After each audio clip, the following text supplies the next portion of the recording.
So a lot of times when people think to develop a hotel, they think that if I develop a hotel, the demand will come, when really the demand needs to already be there, because people aren't traveling just for a hotel. I mean, they're not. They travel, maybe, of course, they need a place to stay, but they're maybe traveling to see a restaurant. They may be traveling to see a concert. They may be traveling because it's this cool park or something like that. They may just be, traveling to kind of create a whole experience. So if your hotel is in the location, or even this, because a lot of times people, they stay at boutique hotels because they're staying there for an experience.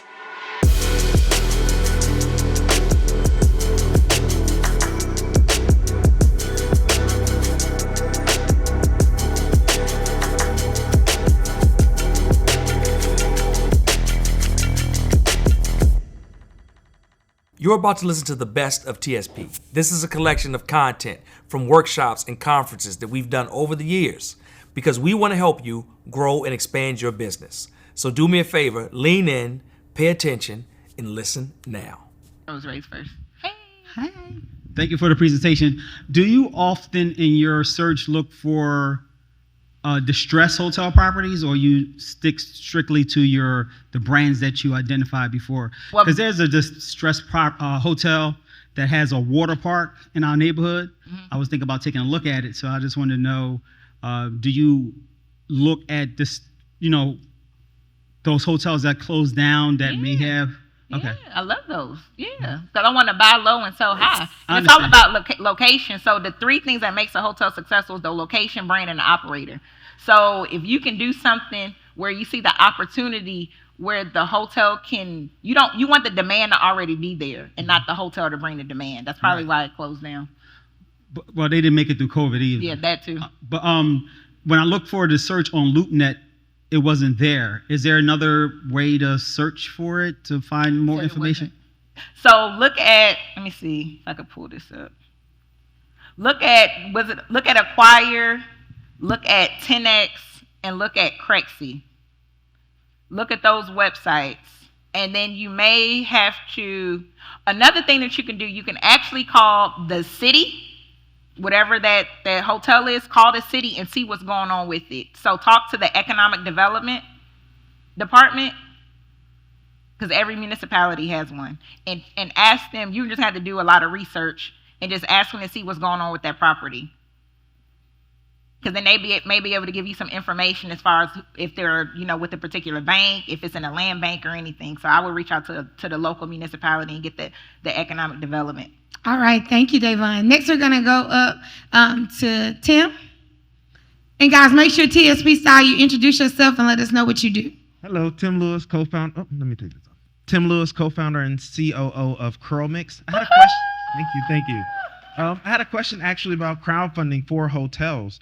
So typically when you do like private equity deals, you as the person who initiated the fund might get a little bit more of the ownership percentage as a basically kind of a kickback for you for raising the funds. Do you see that happening in deals? I know you look for a 20% ownership percentage, but if you do a crowdfund, do you get that same percentage? Do you have to only use the money that you put in, or can you combine? Well, every deal is structured differently, right? So let's say you raise, let's say the minimum to invest is $100,000.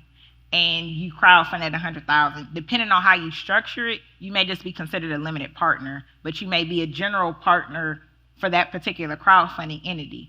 But that's why a lot of times people like to go the private route, because if you go through the private route, you can negotiate differently. So maybe you bring in, not only did you bring in $100,000, but maybe you brought in an operator, right? Maybe you helped find the deal. Or maybe, you brought a consult, like you brought in a little bit of sweat equity. So you're not only bringing $100,000 to the table, but you brought something else. Maybe you brought like a hotel consultant, because this person, they don't know what they're doing in hotels, but they needed to come, and you're like, hey, I brought this hotel consultant to you. And this hotel consultant actually brings it to closing. So maybe you can negotiate where I get a little bit more equity because not only did I bring in $100,000, but I brought this as well. Thank you very much. And on Zoom. Oh, okay. Thank you, Rhonda. All right, Anna Marie Mingo question is there anything different that you would add to the list if a person is interested in buying a boutique, hotel, or a larger B&B? That's a good question. It all depends on the cost, right? Everything is about numbers, right? Everything begins and ends with a number. So it all goes with the cost. So with bed and breakfasts and boutique hotels, depending on where it's located and depending on how it's structured, it may be a little bit more expensive. Even a bed and breakfast, maybe even a little more depending on the location. So you have to deal with your appetite. A lot of times people buy homes or mansions and they actually convert them into bed and breakfasts. So that can be savings as well. But it just all depends on what your appetite is. Because with boutique hotels, they're a little bit larger than bed and breakfasts. So oftentimes they're actually more expensive. And then you have to worry about the operation and the labor. So the more rooms that you add and the more amenities you add, that's more labor costs. So that means it's more expensive and less revenue going down to your bottom line. All right, thank you. I'm going to see if we have any more questions on Zoom. Yes, Rhonda has one more question on Zoom. Excellent. Dr. Nikisha asked, you said when looking for a hotel, look where it's a blank, not a demand. Can you repeat that? She said, when you were speaking, you said when looking for a hotel, look where it's a blank, not a demand. For a hotel. Oh, the location.